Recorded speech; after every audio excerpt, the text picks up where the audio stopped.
सर्दी क्या इसका कारण हो सकती है कि एकदम से आपका एक्सपोजर ज़्यादा ठंड में हुआ, वो हार्ट को कहीं से प्रभावित करती है? बिल्कुल, ये वेल प्रूवन साइंटिफिक फैक्ट है। ठंडक होती है, हमारी नसें जो हैं वो सिकुड़ जाती हैं, उसकी रुकावट और बढ़ जाएगी और वो हार्ट का अटैक का कारण बन सकती है। आपने बोला कि एक्टिव रहेंगे, तो कई बार तो हम देखते हैं कि मैदान में लोग खेल रहे हैं अच्छा खासा और वहीं पे गिर गए। ये जो डेथ्स हो रही हैं बच्चों में और बिल्कुल यंग एथलीट्स में, जैसे आपने बताया, ये हार्ट अटैक बिल्कुल हो सकती हैं, लेकिन ज़्यादातर ये और बीमारियां, प्री एग्जिस्टिंग बीमारियां हैं जिनसे कि ये कार्डियक अरेस्ट होता है। आप कह रहे हैं कार्डियक अरेस्ट है, तो कार्डियक अरेस्ट का हार्ट की डिसीज आपको पहले से होने से कोई संबंध नहीं है? हार्ट अरेस्ट जो होता है वो हार्ट इतना पंप नहीं करता है कि शरीर की ऑक्सीजन रिक्वायरमेंट्स को वो मीट कर सके, उसको हम कार्डियक अरेस्ट करते हैं। या तो वो बिल्कुल स्थिर हो जाता है या 300 से 600 की रफ्तार पे फड़कने लग जाता है। वो हार्ट अटैक होता है जब दिल की नस के अंदर खून का थक्का जम जाता है और हार्ट के अंदर ब्लड नहीं जाता। चाहे आप किसी भी मौसम में हो, हार्ट अटैक आपको हो सकता है, तो हर मौसम के लिए आपको स्पेशल प्रिकॉशन लेनी है। वन एंड और द अदर नहीं होना चाहिए कि या तो ये या तो ये। अब टाइम आ गया है जिसमें हम कह रहे हैं कि होलिस्टिक मेडिसिन में दोनों या तीनों या चारों तरीके की जो पद्धति हैं, इनको एक हाइब्रिड फॉर्म में सबको यूज करना है। तो हर फील्ड की कुछ पॉजिटिव नेगेटिव पॉइंट्स हैं और अब टाइम आ गया कि ये सारी specialities under a single roof मिलनी चाहिए। नमस्कार, मैं हूं प्रमिला दीक्षित। आप देख रहे हैं TV9 डिजिटल। सोशल मीडिया पर स्क्रॉल करते हुए आपने भी ऐसे तमाम वीडियोस देखे होंगे, कैसे कोई हंसते हंसते इस दुनिया को विदा कह गया। कोई माँ अपनी बच्ची के जन्मदिन का केक काट रही थी और गिरी, चल बसी। मैदान पे कोई खिलाड़ी खेल रहा था और उसी वक्त हार्ट अटैक आया, मौत हो गई। रामलीला के मैदान में कोई सीन में मूर्छित हो रहा था, लेकिन मालूम चला कि असल में ही वो इस दुनिया से जा चुका है। ऐसे तमाम वीडियोस जब हम देखते हैं, ये हमें डराते हैं, हार्ट की जो बीमारी है उसके प्रति जागरूक करते हैं। और ये सब क्यों हो रहा है, क्या मामले बढ़ रहे हैं, क्या चीज़ है जिसको हम नज़रअंदाज कर रहे हैं, क्या हम ज़्यादा अवेयर हो गए? इन तमाम बातों पर बात करने के लिए, चर्चा के लिए हमारे साथ डॉक्टर OP यादव हैं, नेशनल हार्ट इंस्टीट्यूट के CEO हैं, चीफ कार्डियक सर्जन हैं। क्योंकि आप सर्च इंजन से जो पूछेंगे तो हो सकता है आपको गलत जानकारी मिले। डॉक्टर साहब जिनके पास करीब 12,000 ओपन हार्ट सर्जरी का रिकॉर्ड है, वो जब आपको बताएंगे आपके पास बिल्कुल ऑथेंटिक जानकारी होगी। बहुत बहुत स्वागत है आपका स्टूडियो में। धन्यवाद सर, वीडियोस तो आप भी देखते होंगे ये वाले। एक्चुअली है क्या ऐसा मामला कि इतनी सडन डेथ हो जा रही है, आपको मालूम ही नहीं चल रहा और पता भी नहीं है, कोई ऐसी हिस्ट्री भी नहीं है, लोग गिर रहे हैं और वहीं उनकी मौत हो जा रही है? बिल्कुल, ये रियलिटी है। हम लोग तो मेडिकल साइंस में इतना इस चीज़ को फैला रहे हैं कि आप सिम्टम्स की वेट मत करिए। ये बीमारियां जो हाई ब्लड प्रेशर की और डायबिटीज़ की हैं, ये साइलेंट किलर्स हैं। ये आपको कोई तकलीफ नहीं देती और इनका पहला मैनिफेस्टेशन आपका हार्ट अटैक या कोई सडन कार्डियक अरेस्ट हो सकता है और आपका मौत का कारण बन सकता है।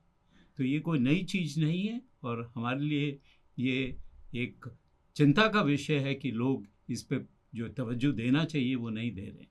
लेकिन अब तो लोग ऐसा लगता है, कम से कम वीडियोस देख ऐसे लगता है कि लोग, या तो हो सकता है बस कुछ देर के लिए देखते हैं और हाँ करते हैं और फिर उस पर थोड़ी चर्चा होती है, फिर आगे बढ़ जाते हैं। लेकिन क्या वाकई ऐसा है कि, या फिर कुछ खास मौसम में इस तरह के मामले होते हैं? देखिए, ये लोगों का जो आप बोल रहे हैं, ये एक तरीके का रिएक्टिव रिस्पॉन्स है। जिस टाइम वो ये चीज़ देखते हैं उस टाइम तो थोड़े दिन के लिए वो चीज़ उनके जहन में रहती है, लेकिन वो बहुत जल्दी ख़त्म हो जाती है और रियलिटी में कोई एक्शन लगता नहीं है कि यंगर जनरेशन या सोसाइटी इस इशू पे कोई जेन्युइन कोई सोच कर रही हो। तो जब कोई लक्षण ही नहीं है सर, तो क्या कीजिएगा? मतलब कैसे पता चलेगा? नहीं पता, पहले तो आपको अपने आप को स्वस्थ रखना चाहिए। इसीलिए हम कहते हैं कि प्रिवेंशन, आज से कोई 10 या 15 साल पहले WHO ने ये चेंज किया था थीम कि हम हर चीज़ के लिए प्रिवेंशन की बात करते हैं कि ये बीमारी प्रिवेंट करें। आपको बीमारी प्रिवेंट नहीं करनी, आपको हेल्थ प्रमोशन करना है, यानी आप अपनी तंदुरुस्ती को इतना प्रमोट करिए कि आपके अंदर बीमारी बनने की स्थिति ना आए। तो आजकल जो है वो प्रिवेंशन से जो पहले का स्टेप होता है, जिसे हम हेल्थ प्रमोशन कहते हैं, उस पे हमें ज़्यादा स्ट्रेस देना चाहिए और सब लोगों को उसके बारे में सोचना चाहिए। लाइफस्टाइल में बदलाव की बहुत ज़रूरत है। सब तरीके की चीज़ें हैं, लाइफस्टाइल भी बदलने की ज़रूरत है, हमारे जो रेगुलर हेल्थ चेक्स है उसको भी कराने की ज़रूरत है, और कोई अनफॉर्चुनेट आदमी अगर इस बीमारी से डिटेक्ट होता है तो उसका फिर प्रॉपर आगे इलाज कराए, उसको इग्नोर ना करें।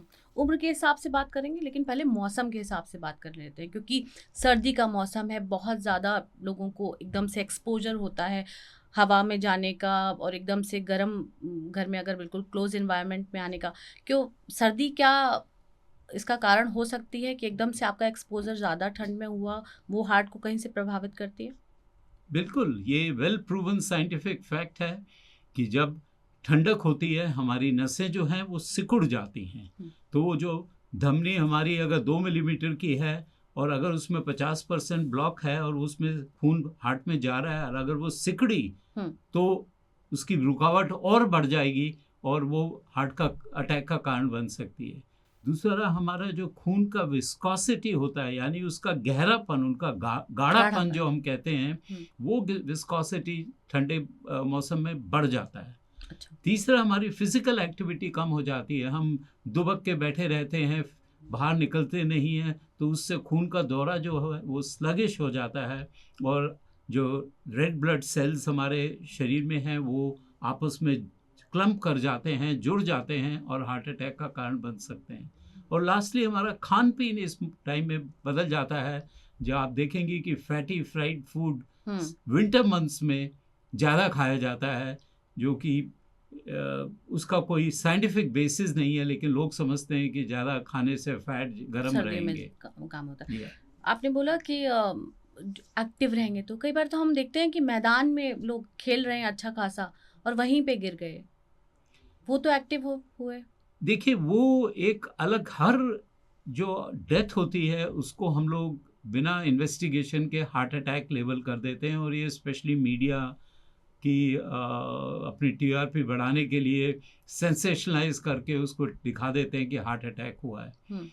ये जो डेथ्स हो रही हैं बच्चों में और बिल्कुल यंग एथलीट्स में, जैसे आपने बताया, ये हार्ट अटैक बिल्कुल हो सकती हैं, लेकिन ज़्यादातर ये और बीमारियां, प्री एग्जिस्टिंग बीमारियां हैं जिनसे कि ये कार्डियक अरेस्ट होता है। तो ये जैसे हार्ट की मांसपेशियों का साइज बढ़ जाना, वैल्व के अंदर सिकुड़न हो जाना, या आपके जो हार्ट के अंदर इलेक्ट्रिकल पाथवेज होते हैं जो करंट लेके जाते हैं हार्ट में, उनकी कोई एबनॉर्मेलिटी हो, ऐसी कोई अगर तकलीफ आपको हो तो आपकी टेंडेंसी होती है कि आपको कार्डियक अरेस्ट हो सकता है। और जब ये हेवी फिजिकल एक्सर्शन करते हैं कॉम्पिटिटिव लेवल का, तो इनके हार्ट की रफ्तार 200, 250, 300 चली जाती है, और उस टाइम ये कोलैप्स करके डेथ हो सकती है। तो ये सारे कार्डियक अरेस्ट हैं। ये कार्डियक हार्ट अटैक एक अलग चीज है और कार्डियक अरेस्ट अलग चीज है। क्योंकि मेडिकल टर्म कई बार लोगों को इतनी आम जन को इतनी समझ नहीं आती। आप कह रहे हैं कार्डियक अरेस्ट है, तो कार्डियक अरेस्ट का हार्ट की डिसीज आपको पहले से होने से कोई संबंध नहीं है? देखिए, हार्ट अरेस्ट जो होता है वो हार्ट इतना पंप नहीं करता कि शरीर की ऑक्सीजन रिक्वायरमेंट्स को वो मीट कर सके, उसको हम कार्डियक अरेस्ट करते हैं। या तो वो बिल्कुल स्थिर हो जाता है, या 300 से 600 की रफ्तार पे फड़कने लग जाता है। वो उसको धड़कना चाहिए, कॉन्ट्रैक्शन, ताकि वो पंप करे, लेकिन अगर वो फड़फड़ाने लगा तो वो आगे ब्लड फेंकेगा नहीं।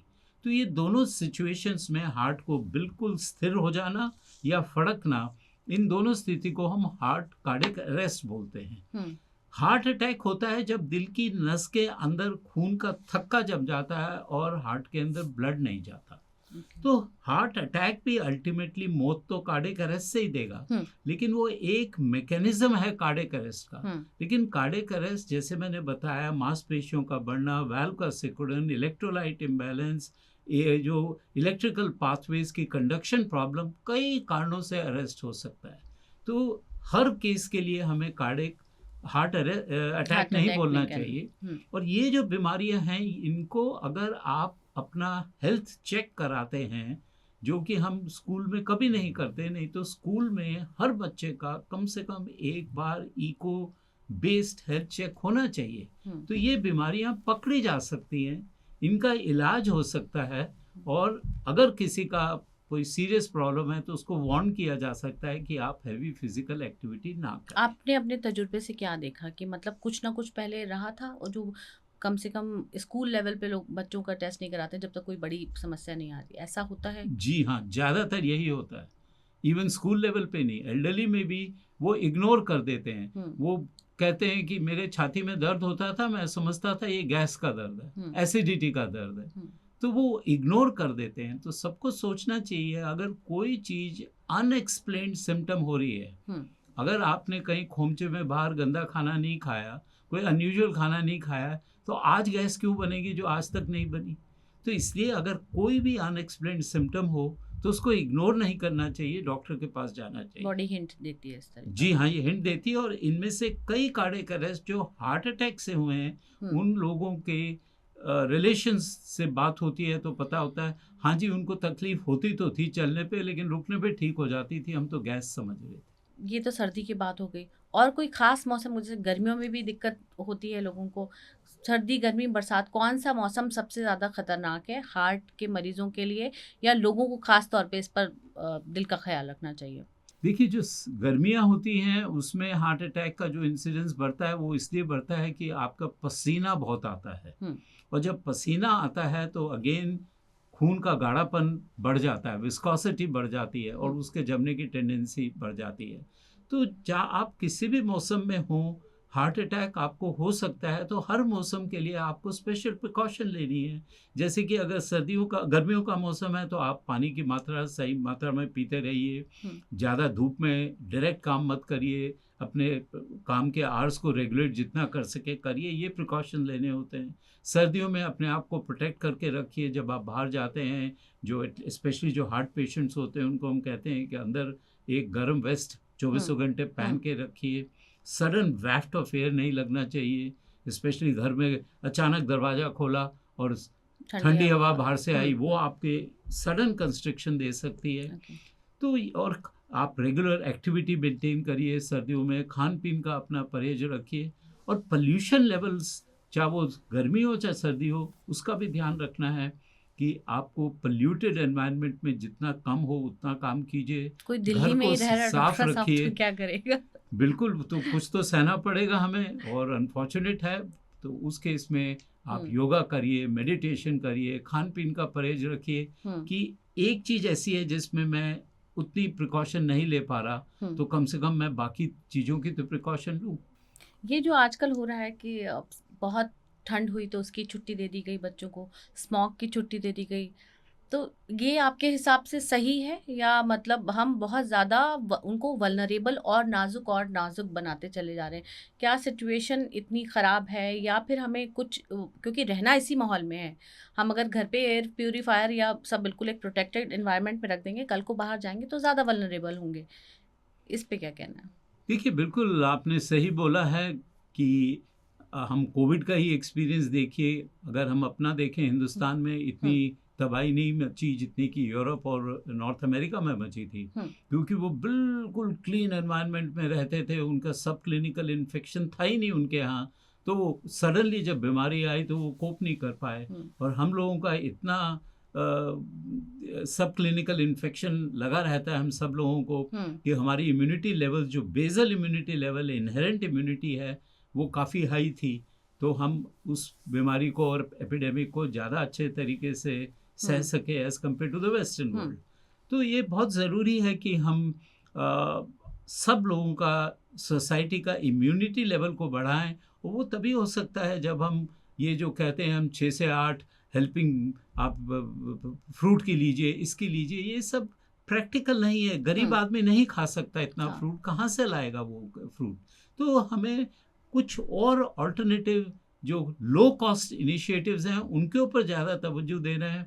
आपको प्राणायाम करने में, अनुलोम विलोम करने में, योगा करने में, मेडिटेशन करने, इन चीज़ों से तो आपका कोई खर्चा नहीं हो रहा। तो धूम्रपान से हमें दूर रहना है। सोसाइटल और गवर्नमेंटल एक्शन होना चाहिए क्लाइमेट चेंज पे। वो नए मेथड्स निकालें, पराली ना जलाई जाए, जो हमारे धूल मिट्टी उड़ रही है तो प्रॉपर पेमेंट बनने। तो ये सारी जो गवर्नमेंटल एक्शंस हैं उनसे लेके पोल्यूशन लेवल्स को कम करें, तब तो ठीक है। लेकिन आप घर में ये मशीनें लगाएं या ये स्मोकिंग गन्स आजकल जो हम वाटर स्प्रे कर रहे हैं, these are all eye washes. ये पब्लिक को बेवकूफ़ बनाने के लिए हो रहा है, इनका कोई फायदा नहीं। आप प्राणायाम, अनुलोम विलोम की बात करें, ऑल्टरनेट थेरेपीज भी अब कई जगह बात होती है कि हमने फलानी बीमारी को क्योर कर लिया आयुर्वेद का सहारा लेकर या ऑल्टरनेट थेरेपीज़ में जाकर। तो क्या हार्ट का भी कुछ ऐसा है कि बजाय मेडिकल में जाके या दवा लेके आप ऑल्टरनेट थेरेपीज़ के ज़रिए इसको क्योर कर सकते हैं, या आप वही प्रिवेंशन कर सकते हैं, होलिस्टिक अप्रोच की जो बात होती है? बिल्कुल, जहाँ तक आपका प्रिवेंशन और हेल्थ प्रमोशन का है सवाल है, मैं समझता हूँ अल्टरनेटिव मेडिसिन और जो हमारी योगा प्रैक्टिसेस हैं वो बहुत बहुत इफ़ेक्टिव हैं। और आयुर्वेदा में हेल्थ प्रमोशन और प्रिवेंशन के लिए रेमेडीज़ जो हैं वो ज़्यादा कामयाब नहीं हैं। हाँ, जब बीमारी हो जाती है, जिसे हम सेकेंडरी और टर्शरी प्रिवेंशन भी बोलते हैं, उस सिचुएशन में शायद आयुर्वेदा और बाकी जो आयुष की स्पेशलिटीज़ हैं उनके पास इतना आर्मामेंटेरियन नहीं है जितना कि हमारे एलोपैथी में है। तो ये चीज़ें जो रोज़ टीवी में मैं देखता हूँ, हमारे बाबा जी मैं कैंसर ठीक कर दूंगा, नसें खोल दूंगा, वो थोड़ा ज़्यादा बोल जाते हैं। लेकिन जितनी प्रैक्टिसेस वो सिखाते हैं और बताते हैं, मैं समझता हूँ वो बहुत इफ़ेक्टिव हैं और हर इंसान को वो करना चाहिए। और आपने जो सवाल पूछा, इसमें वन एंड और द अदर नहीं होना चाहिए कि या तो ये या तो ये। Okay. अब टाइम आ गया है जिसमें हम कह रहे हैं कि होलिस्टिक मेडिसिन में दोनों या तीनों या चारों तरीके की जो पद्धति हैं, इनको एक हाइब्रिड फॉर्म में सबको यूज़ करना है। मैं खांसी जुकाम के लिए खुद कोई एलोपैथी की गोली नहीं खाता, मैं भी तुलसी की और काली मिर्च की बनफशा बना के काढ़ा बना के पीता हूँ। लेकिन अगर मेरे को हड्डी टूट जाए तो मैं होम्योपैथ या आयुर्वेद में नहीं जाऊंगा, मैं एलोपैथ के जाके ही इलाज कराऊंगा। मेरा अपेंडिक्स फूट जाए तो मैं उनके पास नहीं जाऊंगा, मैं अपने यहीं कराऊंगा। तो हर फील्ड की कुछ पॉजिटिव नेगेटिव पॉइंट्स हैं और अब टाइम आ गया कि ये सारी specialities under a single roof मिलनी चाहिए। ये गवर्नमेंट का भी एक होना चाहिए कि एक ये मत बोलिए कि एलोपैथिक हॉस्पिटल है, वो हॉस्पिटल है, उसमें एलोपैथी, आयुर्वेदा, होम्योपैथी, यूनानी, सिद्धा सब पद्धति अवेलेबल होनी चाहिए। और जब लोगों हम को भी इकट्ठा अवेयर करेंगे, करना चाहिए कि मतलब डॉक्टर ही बताएंगे, क्योंकि कई बार लोग होता है डॉक्टर से कुछ पूछ के आते हैं, घर पे अपना इलाज भी चालू रखते हैं। तो ये डॉक्टर को भी बताना चाहिए। कई बार एक डॉक्टर के पास जाएं, आप दूसरे डॉक्टर के पास उनका पर्चा लेके जाएं, वो पहले वाले का क्रॉस कर देंगे कि ये नहीं, आप ये क्यों अपना रहे हो, वो क्यों अपना रहे हो। तो ऐसा ये भी होना चाहिए कि अगर आप इनमें से कोई भी पद्धति अपना रहे हो, अगर ऑल्टरनेट थेरेपीज ले रहे हो, अपने डॉक्टर से ज़रूर पूछना है। नहीं वो तो है, लेकिन आप यही तो नहीं चाहते कि आप एक ही पद्धति ऑल्टरनेट के लीजिए। मैं यही कह रहा हूँ कि अगर इन सबको कंबाइन किया जाए, और हो सकता है एक पेशेंट जिसको हार्ट अटैक हुआ है उसको हमारे एलोपैथी की मेडिसिन भी मिले, उसे बाकी पद्धति से भी इनपुट्स मिलें कि आप कोलेस्ट्रॉल कम करने के लिए इनके पास बेटर दवाई है। अर्जुन का छाल के बड़े रिसर्चेस आ रहे हैं, अगर वो इतना इफेक्टिव है तो क्यों नहीं वो एलोपैथी के साथ अर्जुन की छाल को भी प्रिस्क्रिप्शन में दिया जाए। कुछ सजेस्ट करेंगे आप क्या कर लेना? बिल्कुल यही कि आपको एक ही बीमारी को अगर 3 डिफरेंट फील्ड के डॉक्टर इकट्ठे बैठ के, हम हार्ट टीम डिस्कशन बोलते हैं उसको, लेकिन वो हार्ट टीम डिस्कशन में आज जो 3 या 4 या 5 डायरेक्टर बैठते हैं वो सारे एलोपैथी के बैठते हैं। क्यों नहीं इसमें बाकी स्पेशलिटी के डॉक्टर भी बैठें और कंबाइंड वो फैसला करें कि इसमें आपकी गोली के साइड इफ़ेक्ट हो सकते हैं, मेरी गोली के साइड इफ़ेक्ट नहीं है, ये इफ़ेक्टिव होगा। और मैं बिल्कुल मानता हूं कि ये जो ऑल्टरनेटिव मेडिसिन है इफ़ेक्टिव है। प्रॉब्लम यह है इनको वैलिडेट नहीं किया गया। सो ये सरकार को करना चाहिए कि इन की जो ट्रीटमेंट मोडालिटी है इनको प्रूव करें, इनको वैलिडेट करें, इनकी फंडिंग देके इनकी एक्सपेरिमेंटेशन करवा के ट्रायल्स करें और दुनिया को दिखाएं कि ये इफेक्टिव है। And then you give it to the patient, वो बिल्कुल उसको एक्सेप्ट करेगा। सर जैसे अलग अलग बीमारियों में स्टेजेस होती हैं कि अगर मतलब नॉर्मल वायरल से शुरू करें, बच्चे को पहले वायरल आया, अगर ठीक नहीं हुआ तो वो छाती में कफ जम गया, ज़्यादा हो गया। हार्ट में भी कुछ ऐसा होता है, क्योंकि कई बार जब हार्ट अटैक के लिए हम सुनते हैं कि बोलते हैं माइल्ड अटैक आया था, बड़ा मेजर हार्ट अटैक था। तो ये माइल्ड और मेजर कैसे तय होता है? क्या ये डॉक्टर ही बता सकते हैं? लोगों को नहीं पता चलता, मतलब जिसको हो रहा है उसको दर्द के आधार पर वो पता चलता है, और उसके बाद का क्या है? लोग कहते हैं कि पहला हार्ट अटैक है, दूसरा, तीसरा, कुछ क्या स्टेजेस हैं इसकी? देखिए स्टेजेस बिल्कुल होती हैं। तो पहला तो स्टेज यही होता है, जैसे हम कहते हैं एसिम्प्टोमेटिक, यानी मरीज को मालूम ही नहीं है लेकिन कोलेस्ट्रॉल जमा जा रहा है, आज 10% है, फिर महीने 6 महीने में 20 हो जाएगा, 50 हो जाएगा, 90 हो जाएगा। वो आपका जिसको हम कहते हैं स्टेबल एसिम्प्टोमेटिक, फिर वो स्टेबल एंजाइना देता है कि आप 2-4 किलोमीटर चलते हैं तो थोड़ी सी हल्का भारीपन होता है, घुटन होता है, आप रुकें ठीक हो जाता है। फिर वो अनस्टेबल एंजाइना बनता है कि आपको 50 गज में, खाना खाने में, टॉयलेट में, नहाने धोने में तकलीफ होने लगती है। एंड लास्ट स्टेज होता है जिसको हम NYHA 4 अपनी मेडिकल भाषा में बोलते हैं, जिसमें रेस्ट पे, मतलब बैठे बैठे सिम्टम हो जाए, मरीज सो रहा है और अचानक उसकी नींद खुलती है विदाउट एक्टिविटी, चेस्ट डिस्कम्फर्ट लेके। तो ये डिफरेंट स्टेजेस हैं। हार्ट अटैक के भी 2 मेन तरीके के हार्ट अटैक होते हैं। एक होता है जो पूरी मसल की थिकनेस जो होती है हार्ट के मसल की, उसको इन्वॉल्व करे तो वो मेजर हार्ट अटैक होता है। उसको हम अपनी मेडिकल भाषा में ट्रांसम्यूरल हार्ट अटैक बोलते हैं। और एक दूसरा होता है जो सिर्फ अंदरूनी परत को इन्वॉल्व करता है, पूरी थिकनेस को नहीं करता, जिससे हम माइनर हार्ट अटैक बोलते हैं। तो मरीज के लिए ये मेजर और माइनर बोलना इम्पॉसिबल है, और माइनर और मेजर सिविरिटी ऑफ पेन से नहीं होता।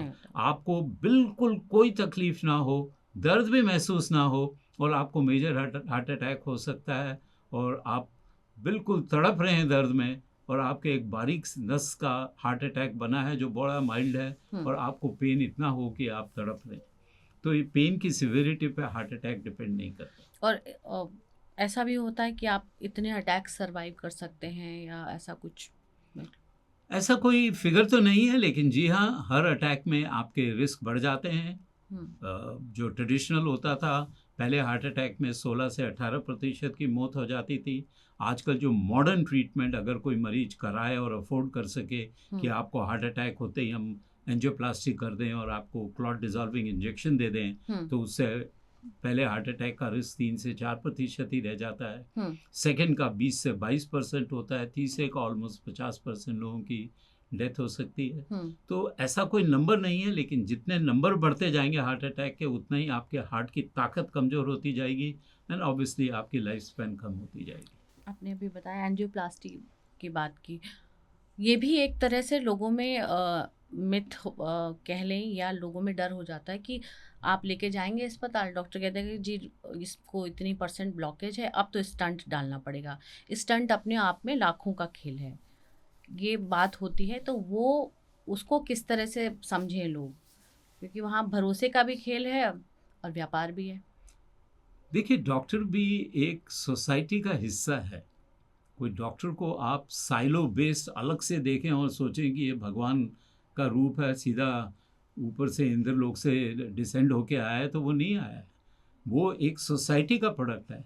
अगर आपकी सोसाइटी में वैल्यूज़ की डिजेनरेशन हो गई है, तो आप क्यों एक्सपेक्ट करते हैं कि डॉक्टर भी अपने आप को बिल्कुल गॉडली पेडेस्टल पे रहेगा? नहीं, वो भी करेगा। और आप ये मत भूलिए, आप मेडिकल एजुकेशन की कॉस्ट देखिए। तो अगर कोई डॉक्टर 2 से 4 करोड़ दे रहा है MD करने के लिए, ये आज की फीस है 2 से 4 करोड़, तो वो डॉक्टर क्या गलत कर रहा है कि वो उसने इन्वेस्टमेंट किया, तो क्या वो इन्वेस्टमेंट वापस नहीं निकालेगा? आप कहीं भी इन्वेस्ट करते हैं पैसा, तो उसको आप पैसे को वापस लाएंगे कि नहीं लाएंगे? नहीं, ज़रूरत पड़ने पर ही लोगों में, क्योंकि इसी बात की नाराज़गी रहती है, और किसी मेडिकल प्रोफेशन या डॉक्टर को हम ब्लेम नहीं कर रहे हैं, लेकिन लोगों में इस बात की नाराज़गी रहती है, ज़रूरत नहीं थी फिर भी कर दिया। मैं मानने के लिए तैयार हूँ कि ऐसा हो रहा है, लेकिन बहुत स्मॉल मिनिस्क्यूल ऑफ अनप्रोफेशनल लोग जो हैं वो इस तरीके का काम करते हैं कि आपकी नस बंद नहीं है और 10-20% बंद थी, लिख दिया 90% और स्टेंट डाल दिया। ये कहानियाँ मैंने भी सुनी हैं और प्रॉब्ली देखी भी हैं, लेकिन बहुत 2-4 लोग ही करते हैं ऐसा काम। ज़्यादातर लोग सही प्रैक्टिस करते हैं, लेकिन अब जब आपके पास हिंदुस्तान में ये टेक्नोलॉजी आई लेकिन मैन्युफैक्चरिंग नहीं है, ये सारी चीज़ें बाहर देश से इंपोर्ट होती हैं। अब तो थोड़ा बहुत बनने अब तो लगा सरकार है, ने काफी लेकिन इसमें काम किया है। जो अच्छे क्वालिटी वाले बाहर देश से आ रहे थे, तो ये मल्टीनेशनल जितना पैसा लेते हैं वो लेते हैं। ये आप मत समझिए कि अगर वो 1 लाख का स्टेंट अस्पताल चार्ज कर रहा है तो सारा 1 लाख अस्पताल ले रहा है। उसमें वो स्टेंट की कीमत भी तो दे रहा है। ड्रग इल्यूटिंग स्टेंट 1,30,000 का तो कंपनी वाले बेचते थे, तो वो डॉक्टर क्या करेगा? इसमें लोगों को किसी तरह अवेयर किया जा सकता है कि कितने % की ब्लॉकेज में या स्टंट की ज़रूरत पड़ती ही पड़ती है। अगर आपके सिग्निफिकेंट ब्लॉक को डिफाइन किया गया है, अगर आपकी डायमीटर यानी जो नस का डायमीटर है वो अगर 70% से ज़्यादा सिकुड़ गया है, तो आपकी रुकावट सिग्निफिकेंट है। जब वो सिग्निफिकेंट है तो उस रुकावट को खोलना ज़रूरी है, या तो वो स्टेंट डाल के खुलेगी या बाईपास से खुलेगी। तो अब ये बीमारियां इतनी फैल गई हैं, तो लोग जो अपने आप को पूरे 25-30 साल एब्यूज़ करते हैं और जब स्टेंट की बारी आती है तब वो फिर डॉक्टर को कहते हैं कि अरे मेरे को इतना महंगा स्टेंट। अरे साहब, तो आपने पहले 30 साल अपनी देखभाल क्यों नहीं की कि आपको ये तकलीफ ही नहीं आती? तो ये मैं नहीं मानता कि ये रैम्पेंट प्रैक्टिस है कि हर डॉक्टर चोरी कर रहा है या हर अस्पताल चोरी कर रहा है। बट क्या ये बिल्कुल नहीं हो रहा? नहीं हो रहा है। ओवर यूज़ बिल्कुल हो रहा है, और हिंदुस्तान नहीं पूरी दुनिया में हो रहा है। ऐसे में लोगों को काउंसिल करने की भी ज़रूरत पड़ती है, क्योंकि जब अचानक से किसी को मालूम चलता है कि हार्ट में ब्लॉकेज है, अब तो एंजियोप्लास्टी होगी, लोगों के होश उड़ जाते हैं कि हार्ट अटैक सुन के दिक्कत हो जाती है। उसके बाद जब मालूम चलेगा अब तो ऑपरेशन होगा या ओपन हार्ट सर्जरी होगी, तो ऐसे में परिवार को समझाने का काम भी कभी आपने किया है? मरीज़ को समझाने का और बाकायदा दिखा के सबकी ऐसा ऐसा है, इतना % ब्लॉकेज है और ऐसा होगा। आपने अभी बोला 12,000 ऑपरेशन, इंसिडेंटली वो 12,000 नहीं 18,000 क्रॉस कर गया हूँ। तो फिर भी तो वो 18,000 के 18,000 को आप ही समझाते हैं? को समझाना 100% होता है, और वो सबसे ज़्यादा मुश्किल वाला फेज़ होता है। ऑपरेशन से पहले उनको पूरी चीज़ एक्सप्लेन करना, उसके फ़ायदे, उसके नुकसान, उसके खर्चे, उनके रिस्क भी बताने होते हैं कि आप इतने तो फ़ायदे कर सकते हैं लेकिन इनका नुकसान भी हो सकता है। ये नहीं है कि स्टेंटिंग या बाईपास सर्जरी कोई ज़ीरो रिस्क प्रोसीजर्स हैं। ये जो 0.1 0.2 आप सुनते हैं वो कमर्शियल गिमिक्री है। कहीं दुनिया में ये प्रोसीजर 0.1 के रिस्क में नहीं होते हैं। ये प्रोसीजर्स का, बाईपास सर्जरी का 1 से 2% डिपेंडिंग ऑन पेशेंट कंडीशन आपके रिस्क भी होते हैं। तो हम बिल्कुल मरीजों को काउंसिल करते हैं, उन्हें समझाते हैं, और धक्का तो लगेगा जब पहली बार आपको ऐसी खबर मिलेगी। आप तो ओपन हार्ट की बोल रहे हैं। जिस दिन कोई हमें बोल देता है कि गोली से काम नहीं चलेगा, इंजेक्शन लगेगा, तो मुझे तो इंजेक्शन से भी डर लगता है। कोई केस आपको अपना याद है जिसमें जो बाद में बहुत वक्त तक आपके जहन में रह गया हो, या बाद में भी वो लोग कई बार, क्योंकि डॉक्टर तो भगवान का रूप होते हैं, लोग बाद में भी धन्यवाद कहते हैं कि ये वो डॉक्टर हैं जिन्होंने हमारी जान बचाई थी या इनकी वजह से हम आज जिंदा हैं? देखिए, ये तो एक बहुत इंडिया में कुछ ज़्यादा ही जो आपने बोला, इसको मैं गॉडली पेडेस्टल बोलता हूँ। और पता नहीं, मैं ये फिलोसॉफिकल क्वेश्चन है कि क्या डॉक्टर को समझना चाहिए मैं गॉडली पेडेस्टल पे चले जाऊँ। एक बहुत बड़े वीआईपी को ऑपरेट किया था हम लोगों ने, मैं नाम नहीं लेना चाहूँगा। एंड जब ऑपरेट करने के लिए इतने बड़े वो थे कि उनके ट्रॉली के साथ हम ऑपरेशन थिएटर में उनको शिफ्ट कर रहे थे, तो जैसे ही ऑपरेशन थिएटर के दरवाजे पे पहुंचे, सडनली आई डिडंट रियलाइज कि पीछे से किसी ने पैर को पकड़ा है। और जब नीचे देखा तो फर्स्ट लेडी फ्लोर पे थी। तो जब आपका वो मौका होता है, जब आप ऑपरेशन में जा रहे होते हैं, तो मरीज के जहन में तो यही होता है कि ये डॉक्टर ही भगवान है, यही बचा के लाएगा। वो ये रियलाइज़ नहीं करते कि डॉक्टर भी एक इंसान है और वो अपनी काबिलियत के हिसाब से तो अच्छे से अच्छा ही करेगा। तो मैं नहीं समझता कि ये जो गॉडली पेडेस्टल देना चाहिए। सारे प्रोफेशन अच्छे हैं, डॉक्टर भी बहुत अच्छा प्रोफेशन है, लेकिन भगवान का दर्जा तो नहीं देना चाहिए। That's so humble of you. लेकिन आपने इतने सारे ऑपरेशन किए, आपने बताया कि ऐसा किस्सा आपने एक बताया, लेकिन कभी आपके साथ ऐसा हुआ हो कि आपको लगा नहीं यार अब आज का थक गया, हालांकि बड़े प्रोफेशनल होते, पर थक गए और फिर भी आपको करना पड़ा हो ज़रूरत के हिसाब से। नहीं, ये तो हमारे साथ बहुत होता है। जब कोई इमरजेंसी आती है, कोई नहीं चाहता, जब 3-4 ओपन हार्ट आप दिन के कर चुके हैं और बुरी तरह थके हुए हैं, 10:30 घर जाने की तैयारी कर रहे हैं शाम के, तो आपके उसी टाइम कॉल आती है इमरजेंसी से कि एक पेशेंट अंदर हार्ट का नस फट गई है और इमरजेंसी ऑपरेशन करना है। तो ऑब्वियसली एक इंसान है तो वो भी चाहता है कि घर जाऊं, रेस्ट करूं, लेकिन परिवार में कभी नाराज़गी हुई इस बात को कि कोई पार्टी के लिए इंतज़ार कर रहे हो, तैयार होके बैठे हों कि आप आएँगे और चलेंगे? फॉर्चुनेटली ये चीज़ बहुत कॉमन है, बाकी लोगों में, मेरे साथ इतनी नहीं हुई बिकॉज आई एम लकी। मेरी वाइफ भी डॉक्टर हैं और वो भी प्रोफेशनल हैं, आई की स्पेशलिस्ट, तो वो जानती हैं कि क्या लाइफ है। सो कभी ऐसी मुसीबत मेरे को झेलनी नहीं पड़ी है। बट जी हाँ, ये काफ़ी सुनने में आता है कि specially medical non medical combination में ये काफ़ी कॉमन है कि लेडी अप्रिशिएट नहीं कर पाती कि डॉक्टर की लाइफ किस तरीके की है। तो ये इस तरीके की मिसअंडरस्टैंडिंग जरूर आ सकती है। ये भी बड़ा, मेरे साथ नहीं हुई। ये भी बड़ा इंटरेस्टिंग बात है। जैसे दो जर्नलिस्ट मिलते हैं तो वो समाचारों पर चर्चा कर लेंगे, दो किसी और प्रोफेशन के लोग मिले, स्टैंड अप कॉमेडियन मिले, तो वो एक दूसरे से हंसी मजाक की बातें करेंगे। डॉक्टर्स जब एक साथ होते हैं तो वो किस तरह की बातें करते हैं? क्या मेडिकल की बातें, या वो बस उससे आजिज आ चुके होते हैं और अब जब पर्सनली मिलते हैं तो कुछ और ही बातें होती हैं? This is the sad part of it, और ये मैं कई बार बोल चुका हूँ। हम लोग जब डॉक्टर मिलते हैं आपस में, मेडिसिन के अलावा कुछ नहीं बात करते, और हमारी मेडिकल एजुकेशन इतनी क्या करूँ मैं, टारगेटेड हो गई है कि हमारा पर्सपेक्टिव लाइफ का ख़त्म हो गया है। और डॉक्टर ना तो उसको एंथ्रोपोलॉजी पढ़ाई जाती है, ना सोशियोलॉजी पढ़ाई जाती है, ये एथिक्स नहीं पढ़ाई जाती। ये सारे हमारे डायरेक्ट इनकी इम्प्लीकेशन है प्रैक्टिस ऑफ मेडिकल साइंस में।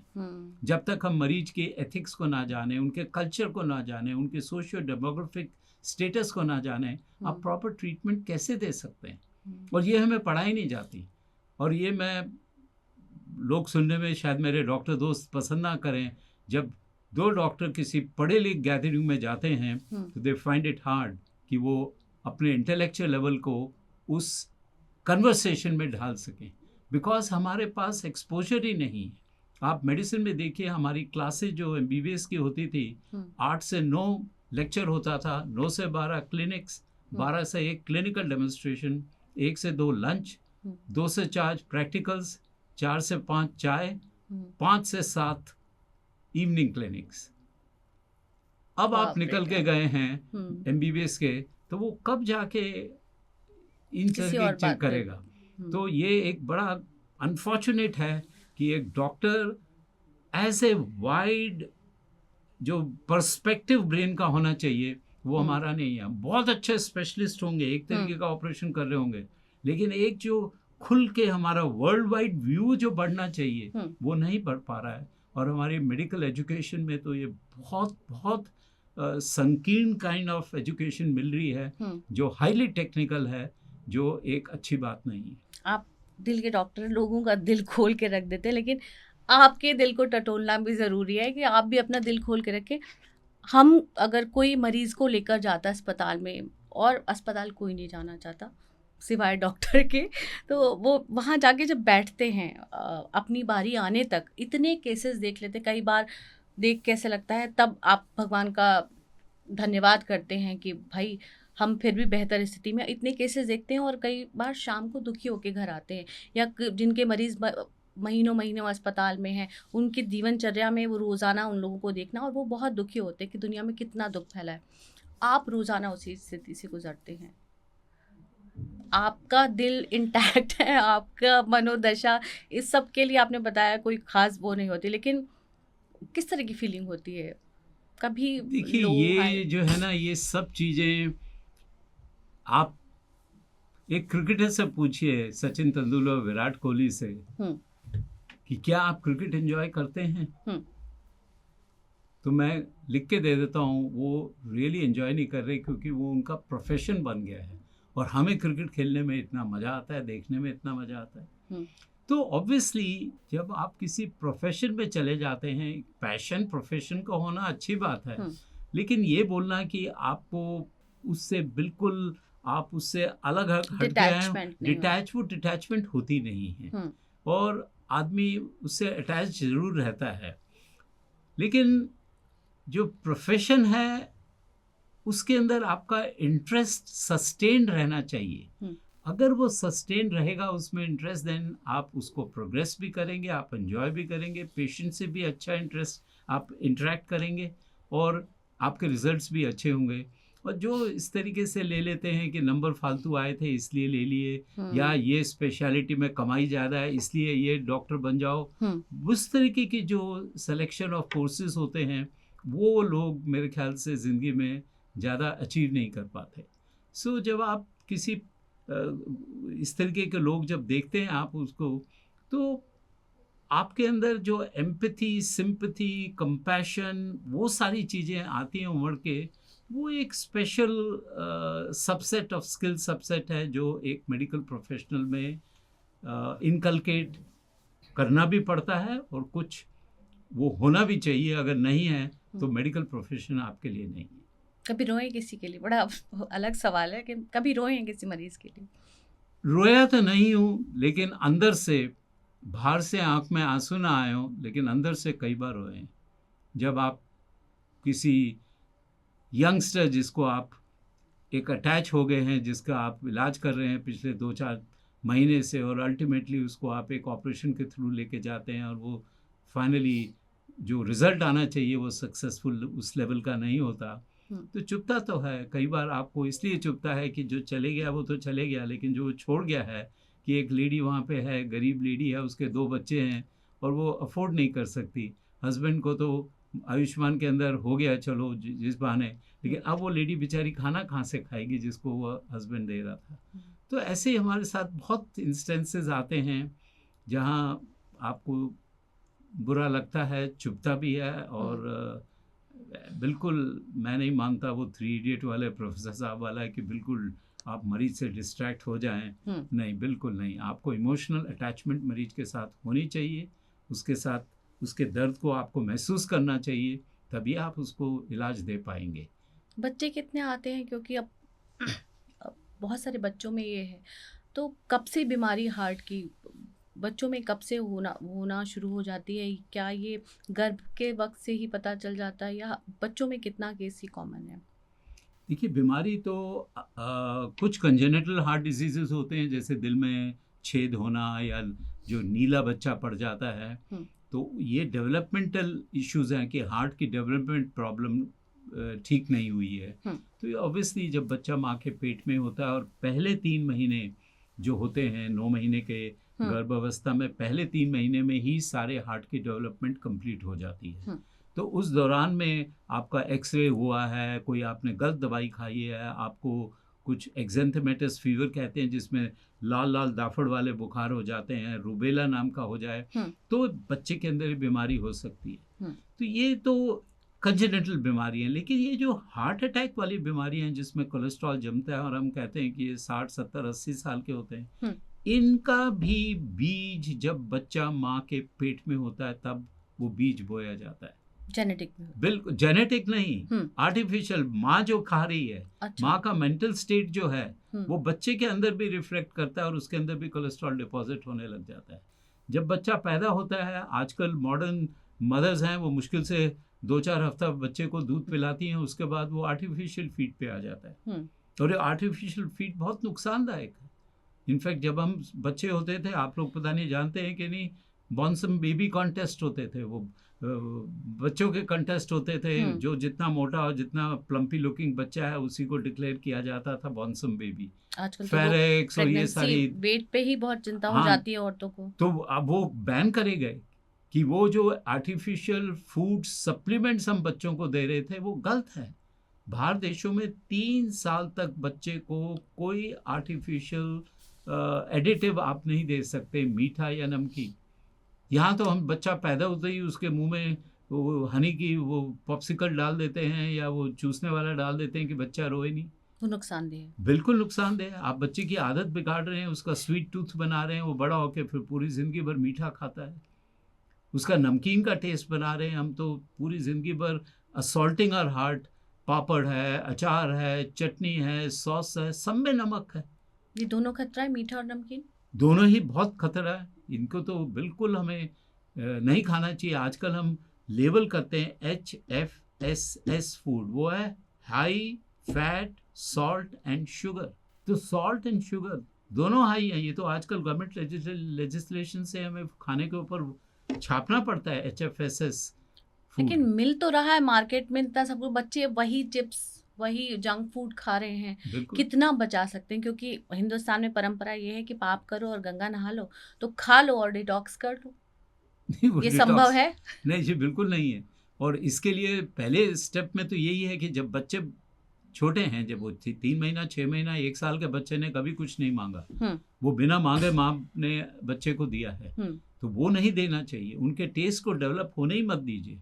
आप स्कूल देखिए, कैंटीन्स में पेरेंट टीचर मीटिंग होती है, पूरा वहाँ पे तो पिकनिक हो रही होती है, सब बैठ के खा रहे हैं, बर्गर्स और पराठे और छोले भटूरे और पता नहीं क्या क्या बनता है। वो स्कूल कमाता है उसमें, क्योंकि वो बिकते हैं उनके। क्यों नहीं स्कूल कैंटीन में आप फ्रेश फ्रूट्स ऑफर करते हैं instead of chocolates and burgers and ice creams? आप क्यों नहीं बना के वहाँ पे नींबू पानी रख सकते हैं instead of Coca Cola and Campa Cola?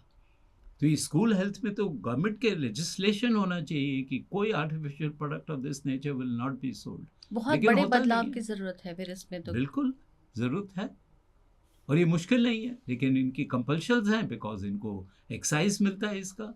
अब इस बार कह रहे हैं बात सिन टैक्स कि ये तो सब सिन ही हैं, एक तरीके के पाप हैं, तो ये टैक्स लगेगा जिसमें सिगरेट शराब इनके ऊपर टैक्स बढ़ेगा। देखते हैं क्या गवर्नमेंट करती है। लेकिन मैं समझता हूँ जितना भी प्रोसेस्ड फूड है, कन्फेक्शनरी है, इन पे they should be A prohibitive. इतना टैक्स लगना चाहिए कि आदमी अफोर्ड ना कर पाए इनको। इसकी वजह से भी बच्चों में बहुत खतरा है हार्ट, बहुत ज़्यादा है। बच्चे तो यही खा रहे हैं, केक्स, पेस्ट्रीज, पिज्ज़ा, बर्गर्स। बच्चे को और कोई क्या चाहिए, वो यही खाता है। ये भी खा रहे हैं, इसके साथ ही मोबाइल पे लगे हुए हैं, मोटापा बढ़ रहा है, डायबिटीज के केसेस है, बच्चों में हाइपरटेंशन है, वो सब that leads to heart disease. सब बिल्कुल, सब हार्ट डिजीज प्रोड्यूस करते हैं। आपके देखते देखते मामले कितने बढ़े हैं? देखिए दोनों है, एक तो बड़े हैं और दूसरा एक्चुअल नंबर्स बढ़े हैं, और दूसरा अवेयरनेस भी बढ़ा है, डिटेक्शन रेट बढ़ा है। हम पहले डेथ्स होती थी गांव में, कहते थे, एक टिपिकल जो स्टेटमेंट है बुजुर्ग आदमी के लिए कि बूढ़ा गांव में कुएं पे गया था वापस नहीं आया। अरे कुएं पे गए थे वापस क्यों नहीं आए? वो सडन डेथ है।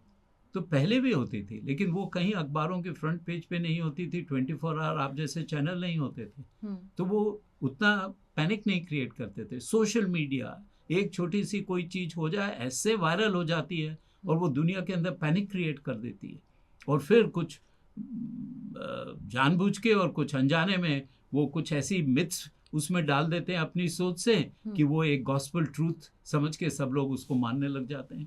मिथ कितने तरह के हैं इसमें हार्ट की बीमारी को लेकर, और उसमें फैक्ट आप बताएं तो?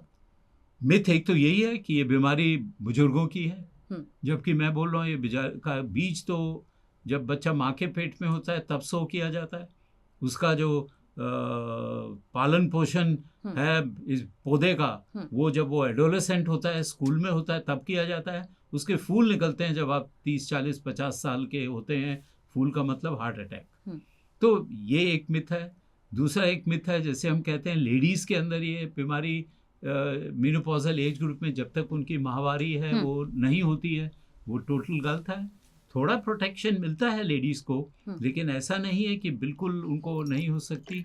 लेडीज़ को भी ये बीमारी होती है, और 40 साल से कम उम्र में भी लेडीज़ को होती है। और जैसे ही लेडीज़ 55 साल की उम्र क्रॉस करती हैं, इनफैक्ट उनके अंदर तो बीमारी इतनी बढ़ती है कि वो 55 साल की उम्र के बाद आदमी और औरतों को जब हम कंपेयर करते हैं, लेडीज़ की नंबर्स बनस्पत आदमी ज़्यादा हैं। तो वो भी एक रॉन्ग कंसेप्शन है हमारा। इसमें ऐसा नहीं है कि किसी खास उम्र के लोगों को में ज़्यादा केस होते हैं। देखिए प्रेजेंटेशन ऑब्वियसली बुजुर्गों में ज़्यादा होगी, लेकिन बीमारी तो अगर आप प्रॉपर चेक करेंगे तो आप देखेंगे 30-40 साल की उम्र वाले लोगों में ये बीमारी काफ़ी एडवांस लेवल पे पहुंच गई है, बिल्कुल लास्ट लेवल पे नहीं पहुंची कि वो मैनिफेस्ट करें। तो ये बीमारी तो एक कंटिन्यूस प्रोसेस है, ये कोई एक दिन में बिजली के करंट की तरीके से ऑन ऑफ नहीं होती, ये तो डेवलप होती है over a period of 30-40 years, और फिर वो बम एक दिन फूटता है, वो आप जब 40-50 साल की उम्र के होते हैं। आंकड़े क्या कहते हैं औरतों का, क्योंकि औरतों में हार्ट अटैक के मामले बहुत कम सुने जाते हैं, मैंने वही आपको बताया है क्या कि ये अवेयरनेस की कमी है या मालूम नहीं चलता? अवेयरनेस की कमी है, मालूम भी कम चलता है। ये देखा गया है कि लेडीज़ अस्पताल में लेट आती हैं, उनका मॉर्निंग में अगर उन्हें चेस्ट पेन हो जाए तो वो पहले बच्चों को स्कूल भेजेंगी, फिर हस्बैंड को ऑफिस भेजेंगी खाना पैक करके, उसके बाद अपने चेस्ट पेन के लिए कोई वो रेस्ट करेंगी। ये एक लेडीज़ का स्वभाव है of sacrifice towards the family. उसके बाद जब वो ये gender bias is well recognise कि उन लेडीज़ को जो एडवांस ट्रीटमेंट्स हैं वो कम मिलती हैं, डॉक्टर्स और पैरामेडिकल स्टाफ भी अस्पतालों में उनको इग्नोर करता है, और बॉडी रिस्पॉन्सेज लेडीज़ के डिफरेंट हैं। सो लेडी और आदमी के definite there are lot of differences, और उन डिफरेंसेस को हमें अप्रिशिएट करना चाहिए। आपने मेनोपॉज की बात की है, उससे पहले बाद में कुछ ज़्यादा वल्नरेबिलिटी बढ़ती है? जब लेडी मेनोपॉज नहीं हुआ है, जब माहवारी हो रही है, तो उनके अंदर एक हार्मोन होता है ईस्ट्रोजन नाम का, तो वो ईस्ट्रोजन हार्ट अटैक की बीमारी से प्रोटेक्ट करता है। जब वो माहवारी बंद होती है 40 से 45 उम्र के बाद, तो वो ईस्ट्रोजन लेवल कम होने लग जाता है, और 55 साल की उम्र तक वो ईस्ट्रोजन लेवल बिल्कुल आदमियों जितना रह जाता है। और उस पीरियड में लेडीज़ की जो हार्ट अटैक की इंसिडेंस है वो ड्रामेटिकली शूट अप करती है, और 55 साल के बाद तो वो आदमियों से ज़्यादा वल्नरेबल होती हैं हार्ट अटैक के लिए। ये तो एज वाइज हो गया, किसी खास प्रोफेशन में इसका ज़्यादा खतरा है? क्योंकि आपने बात की एक्टिवनेस की, तो एथलीट वगैरह को भी हम क्या वो ज़्यादा, क्योंकि हमें दिखते हैं, सामने दिख रहा है कि एथलीट खेल रहा है और सामने सामने गिर गया, एथलीट्स जो होते हैं, जो स्पोर्ट्स पर्सन होते हैं, उनमें ज़्यादा खतरा होता है? किसी प्रोफेशन का इससे खास कनेक्शन, देखिए प्रोफेशन या का तो जो स्ट्रेस वाले जॉब होते हैं? बिल्कुल, स्ट्रेस वाला जॉब तो एक अपने में रिस्क फैक्टर है। स्ट्रेस तो एक well established one of the 8 जो मेजर रिस्क फैक्टर होते हैं उसमें स्ट्रेस एक है। लेकिन लेडीज़ का जो आपने बोला, यंग लेडीज़ का, तो उसमें एक थोड़ा जो रिस्क बढ़ जाता है वो है हार्मोन रिप्लेसमेंट थेरेपी मेनोपॉज के आसपास जो लेडीज़ लेती हैं, और जो यंग लेडीज़ हैं वो ओरल कॉन्ट्रासेप्टिव्स लेती हैं, उनसे खून का थक्का जमने की जो टेंडेंसी है वो बढ़ जाती है। अच्छा। तो वो एक फैक्टर हो सकता है किसी लेडी में कि आप ओरल कॉन्ट्रासेप्टिव पे हों और वो आपके लिए थोड़ा मुश्किल पैदा कर दें। लेकिन ऐसा नहीं है कि यंग लेडीज़ में आदमियों से ज़्यादा होता है, नहीं। जब तक आपको मेनोपॉज नहीं हुआ है, आपको लेडीज़ की और आदमियों का इंसिडेंस 1:10 होता है। अच्छा। यानी अगर एक लेडी को हार्ट अटैक बन रहा है 40 साल से कम उम्र में, तो 10 आदमियों को हार्ट अटैक बन रहा है। तो जो 1:10 इज़ द रेशियो बिलो 40। लेकिन 55 साल की उम्र के बाद ये 1:1 हो जाता है, और उसके बाद तो ये लेडीज़ में शायद आदमियों से ऊपर हो जाता है। आजकल हम बहुत ऐसे वीडियोस भी देखते हैं जिसमें CPR दे के रिवाइव किया गया, ये सोशल मीडिया पे देखा जाता है। ऐसे एथलीट के भी किस्से हैं जो लाइव मैच के दौरान गिरे। मुझे यूरो 2020 का एक वाक़या याद है जिसमें फुटबॉलर गिरे थे, उसके बाद मैच आधे घंटे रुका गया, बाद में मालूम चला उनको कार्डियोमायोपैथी नाम की बीमारी थी। वो क्या है, और हार्ट काम करना बंद कर देता है क्या? उसके बाद भी इंसान जीवित रह सकता है, और कितनी देर तक, उसमें प्रक्रिया क्या है? देखिए, एक तो आपने पूछा वो कार्डियोमायोपैथी। कार्डियोमायोपैथी एक वर्ड है हमारी मेडिसिन में, पूरी मेडिसिन में, जहाँ पैथी लग जाए। पैथी का मतलब है बीमारी जिसका कारण नहीं मालूम। अच्छा। कहीं भी पैथी लग जाए, इसका मतलब वो बीमारी जिसका हमें कारण नहीं मालूम। तो कार्डियो मतलब हार्ट, मायो मतलब मसल, और पैथी मतलब बीमारी। तो इसमें हार्ट की मसल का साइज जो होता है वो बढ़ जाता है, और वो अंदर की तरफ जब बढ़ता है तो खून के जो रास्ता है उसको भींच लेता है, और उसे हम हाइपरट्रॉफिक कार्डियोमायोपैथी कहते हैं। और वो एक बीमारी है जिसमें कि सडन कार्डियक अरेस्ट आपके एक्सरसाइज में हो सकती है। जहाँ तक ट्रीटमेंट का सवाल है, हार्ट को आप रिवाइव आधा 1 घंटे बाद भी कर सकते हैं, और वो हार्ट फिर चलने लग जाएगा। लेकिन जो ब्रेन होता है वो मैक्सिमम नॉर्मल टेम्परेचर पे 180 सेकेंड यानी 3 मिनट तक वो टॉलरेट कर सकता है ऑक्सीजन का उस तक ना पहुंचना। अगर हार्ट आपका काम करना बंद हो गया, हार्ट पंप नहीं कर रहा ब्लड को, तो दिमाग में ऑक्सीजन नहीं पहुंचेगी। तो उस स्थिति में 3 मिनट के भीतर भीतर अगर आप ऑक्सीजन पहुंचा देंगे तो हार्ट आपका ब्रेन बच सकता है, नहीं तो आप ब्रेन डेड हो जाएंगे। तो हार्ट तो आपका आधे घंटे बाद 1 घंटे बाद भी रिवाइव हो जाएगा, लेकिन वो ब्रेन डेड होगा आदमी। तो ऐसी सिचुएशन में जो आजकल मॉडर्न तरीके अगर फैसिलिटी अवेलेबल हो कि जब मरीज को ऐसा अरेस्ट होता है तो इमीडिएटली मरीज को ठंडा किया जाता है और ब्रेन को आप कूल कर देते हैं बहुत लो टेम्परेचर पे, और जब लो टेम्परेचर पे ले जाते हैं ब्रेन को तो उसकी ऑक्सीजन रिक्वायरमेंट कम हो जाती है। और आप आर्टिफिशियल हार्ट सपोर्ट सिस्टम होता है जो जान के रास्ते से आप परक्यूटेनियस डाल सकते हैं, तो उसमें एक पंप होता है जो हार्ट का काम करता है और उसमें एक लंग्स की सब्स्टिट्यूट होता है जहां ऑक्सीजन रिप्लेस हो सकती है। तो आप आर्टिफिशियल हार्ट लंग सपोर्ट लगा के उसको ECPR बोलते हैं।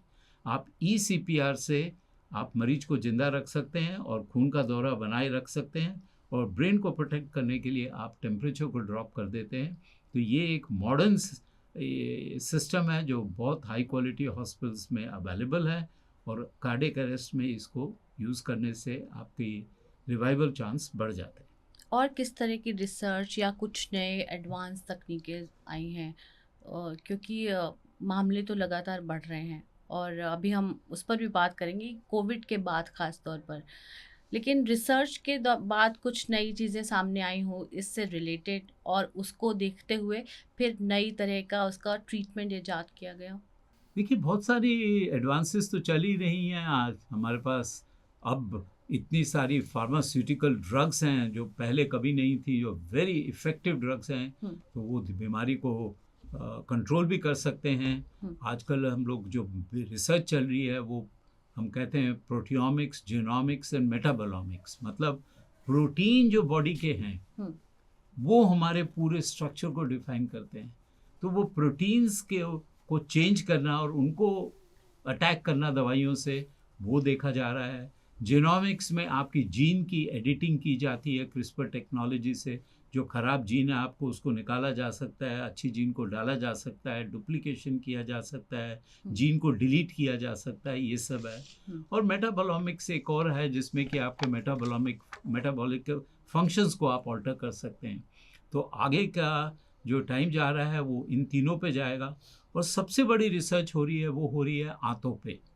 ये जो एक नई डेवलपमेंट है कि हमारी पुराने ज़माने में हरदम हम टाइम गोली का बोलते थे। आप देखिए वैद्य जी जो होते थे, ये गोली खाली पेट खाना या भरे पेट पुड़िया लेना, ये मत खाना।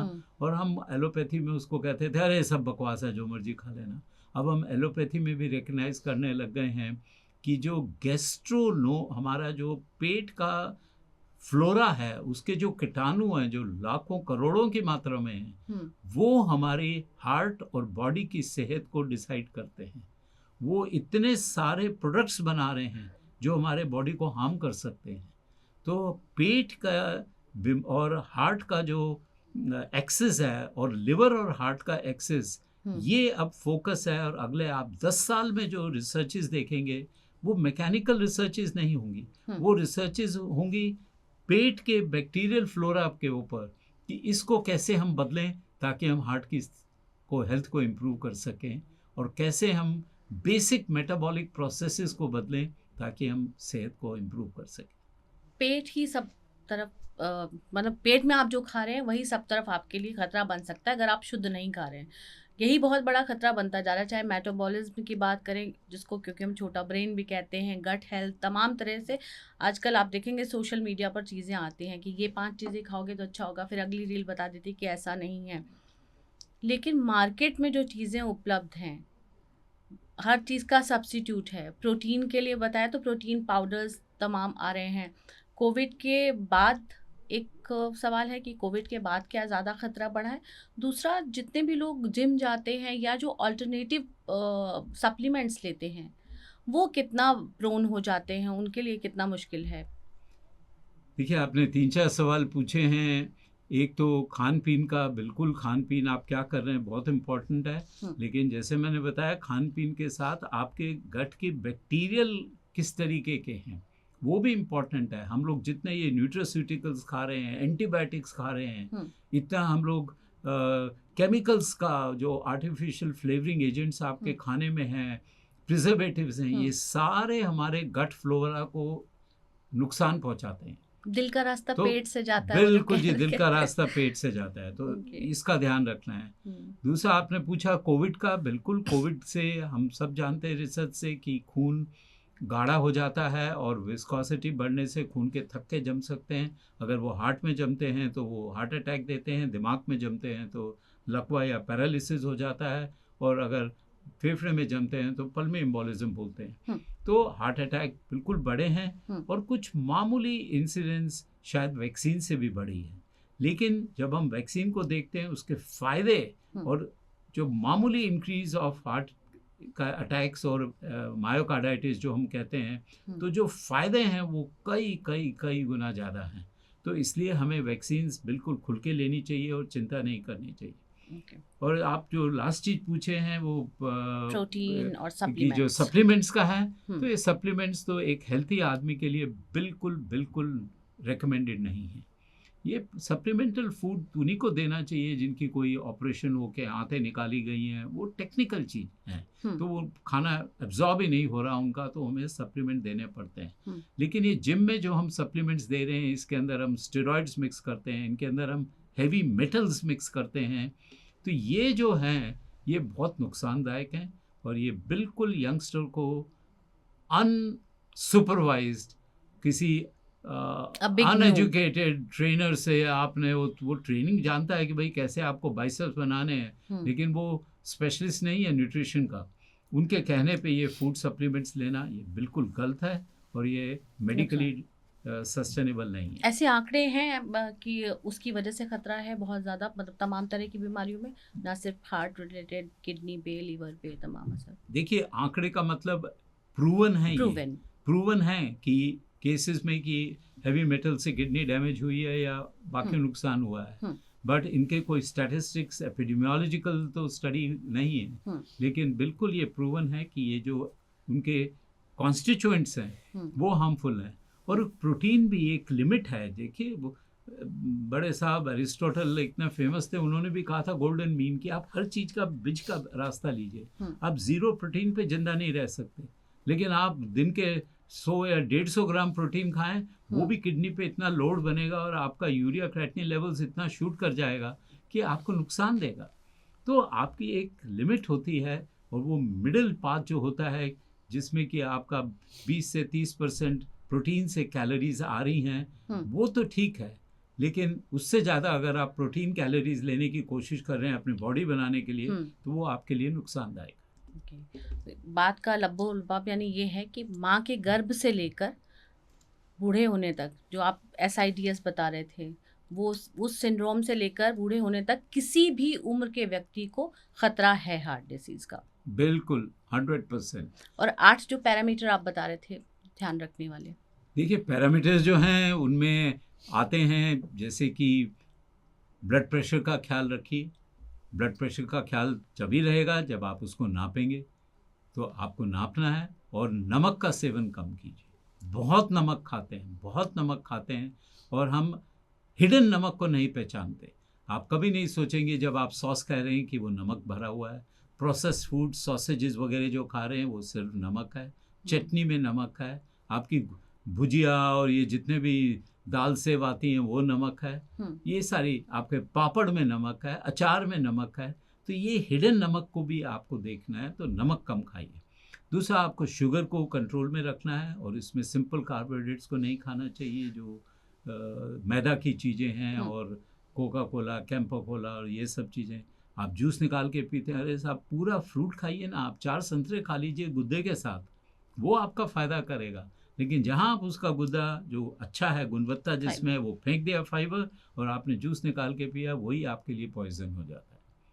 उसके बाद आपको जो कोलेस्ट्रॉल और लिपिड प्रोफाइल है उसका ध्यान रखना चाहिए।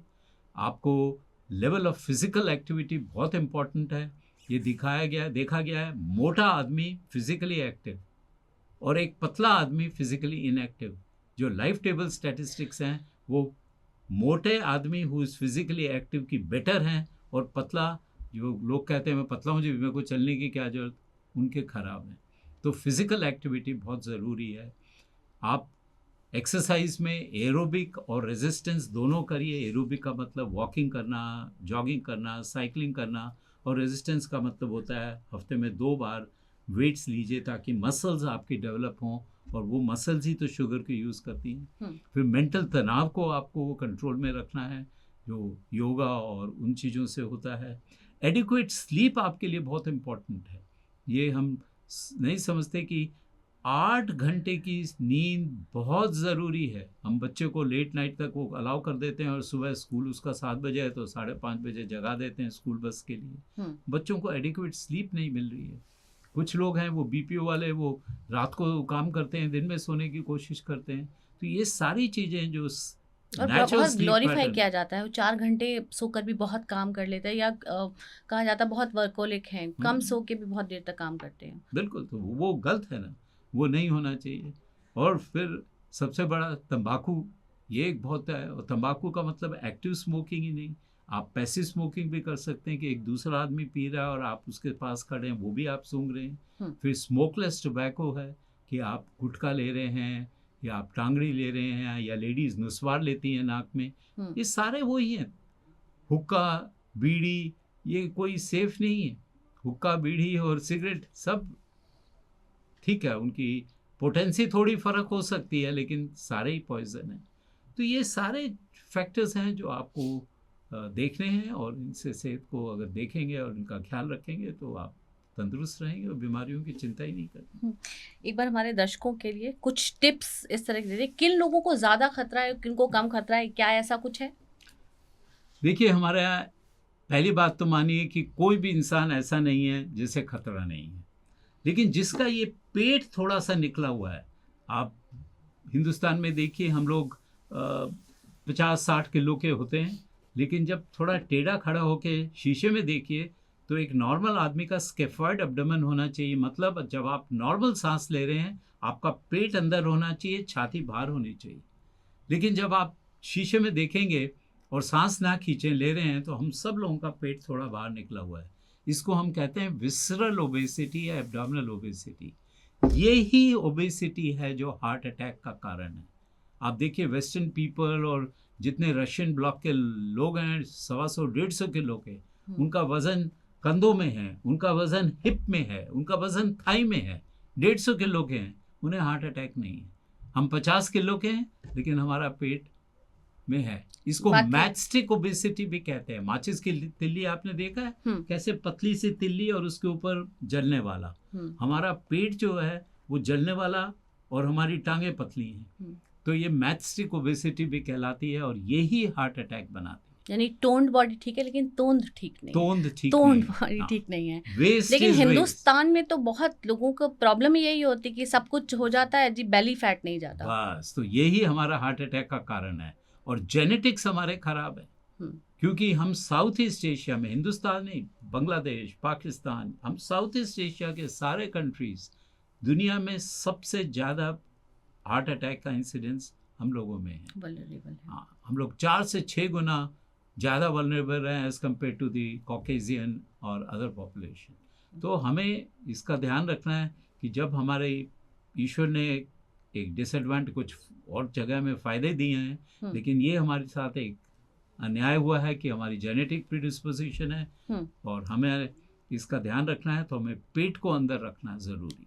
किन बातों का और ख्याल रखा जाए? रेगुलर एक्सरसाइज कीजिए, और वो एक्सरसाइज आप 10-10 मिनट में भी कलेक्ट कर सकते हैं। ये जरूरी नहीं है कि टाइम नहीं मिलता। नहीं, वो टाइम होता है। आधा घंटा 1 घंटा की एक्सरसाइज एक साथ मत करिए, हरदम टाइम मिलता है। आप जब कभी वेट कर रहे हैं, लाइन में लगे हैं, वहाँ देखा अभी खाने की लाइन में भीड़ लगी हुई है, आप जरा 10 मिनट एक छोटा सा वॉक कराइए या थोड़ा जॉग करके आइए, जब तक लाइन भी खत्म हो जाएगी आपकी एक्सरसाइज भी हो जाएगी। और टाइम तो सबके पास है, ये टाइम दिमाग में होता है। आप टाइम निकालना चाहें तो टाइम है। अगर आप नहीं बुलाती आज, तो मेरे पास टाइम नहीं था, मैं बहुत बिजी था, हमने बुला लिया तो मैं यहाँ बैठा हूँ आपके साथ इंटरव्यू दे रहा हूँ, मेरे पास सारा टाइम है, तो आपको तो अपने लिए खुद कुछ करना ही पड़ेगा। बिल्कुल करना पड़ेगा। तो ये कहानी का जो सार है वो यही है, आपको इस बात का ख्याल रखना है। दिल के संदर्भ में आपने किस्से, कहानी, कहावतें, सूक्तियाँ, वन लाइनें बहुत सुनी होंगी, दिल लग गया, दिल नहीं लग रहा, लेकिन सबसे बड़ी बात ये है, अगर आपको अपने दिल को ठीक रखना है तो दिल के साथ दिल लगाना होगा। दिल की सेहत का राज आपके अपने हाथ में है। आपको एक्सरसाइज करनी है, और डॉक्टर साहब ने जितनी बातें यहाँ कही हैं, कोई बहुत उसमें बड़ा परिवर्तन आपको लेकर आना नहीं है। लाइफस्टाइल में थोड़े थोड़े बदलाव करने हैं और एक्सरसाइज को फॉलो करना है। इसके साथ ही जो तमाम मिथ या आप जो स्वयं एक्सपर्ट बनते हैं उसको थोड़ा कंट्रोल करना है, और एक बार एक्सपर्ट से ज़रूर मिलना है। अपना बॉडी चेकअप लगातार कराते रहना है, क्योंकि दिल कभी इशारा नहीं करता आपको बीमारी है। अचानक से कभी भी इस दबे पाँव, जैसे आप देखते हैं वीडियोज़, वैसा हो जाता है, वो ना हो इसके लिए आपको सजग रहना है, सतर्क रहना है। एक बार फिर मिलेंगे किसी और एक्सपर्ट के साथ, एक और नए विषय के साथ। फिलहाल इस कार्यक्रम में इतना ही। धन्यवाद, नमस्कार, धन्यवाद। नमस्कार। एक चीज और बोल दें अगर आप जी, जी, ज्वाइन कर बिल्कुल, सकें, हाँ। वो ये है कि एक फ्रेंच प्रोवर्ब है, गॉड सेंट द फूड, भगवान ने खाना भेजा, but the devil sent the cook, शैतान ने रसोइये को भेजा है। तो जो खाने का गुणवत्ता होती है, हम कैसे पका रहे हैं, उसमें हम खत्म कर देते हैं। तो हम और कच्चा खाना खा सकते हैं, मतलब कच्चा खाना खाइए, सॉटेड खाइए, उसको तलिए मत, उसको हाई टेम्परेचर पे एक्सपोज मत करिए, और कम से कम तेल को तो 100 डिग्री टेम्परेचर से ऊपर जैसे ही आप ले जाते हैं, जो हर चीज़ तवे पे जाती है तो टेम्परेचर 200-250 क्रॉस करती है, कढ़ाई में 350 का टेम्परेचर दाल होता है। कैसे गलेगी फिर? तो आप हल्का छौंक लगाइए, हम्म, या जब आपने दाल गल गई वो हम्म, तो पानी में गलाई है, हम्म, उसके बाद आप छौंक अलग से लगाइए, और उसमें घी तो या तेल तो आपका 30 डिग्री पे भी गर्म हो जाता है। कुकर में उबालते हैं तो उस दाल को खतरा नहीं है? उसको छौंक देने के बाद उबालिए मत, उसको टेम्परेचर बाद में मत डालिए ना, पहले उबाल लिया आपके बाद, हाँ, छौंक देने पहले के बाद उबाल आप खाइए उसको। ओके। तो तेल को 100 डिग्री टेम्परेचर से ज़्यादा ऊंचा मत लेके जाइए। और गैस की फ्लेम में कितना और टेम्परेचर? टेम्परेचर गैस की फ्लेम में भी बहुत हाई, वही 300-350 के उसमें जाता है। तो आप कोई भी चीज़ जो ये फैटी चीज़ें हैं, इसको आग से उतार के आप रोटी पे लगाइए, दाल में डालिए, साग में डालिए, वो उतना नुकसान नहीं करेगा जितना कि आपके कुकिंग में डालने से होता अलग है। से छौंक लगाना अलग चाहिए से लगाना। खानों में। तो ये आपको थोड़ा ध्यान रखना है कि आप खाने को कैसे कुक कर रहे हैं, और सारी गुणवत्ता कुकिंग में हम खत्म कर छोले देते हैं। भटूरे अलाउड नहीं है? बिल्कुल नहीं है।